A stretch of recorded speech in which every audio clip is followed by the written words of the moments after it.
仔细听敲不同材质键盘的声音。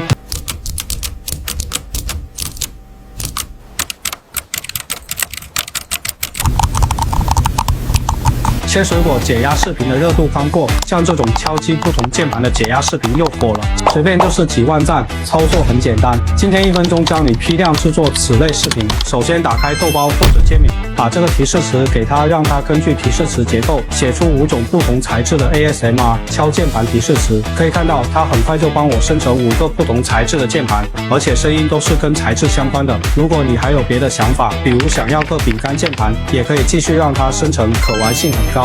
接着打开谷歌实验室，点击 Upload 新建项目，选择纹身视频，右侧设置这里选择 VO 删减 Fast 就行。粘贴刚刚生成的提示词，注意要改为英文。一个自带音效的 ASMR 敲键盘解压视频就做好了。你学会了吗？持续分享更多 AI 工具玩法，我们下期再见了。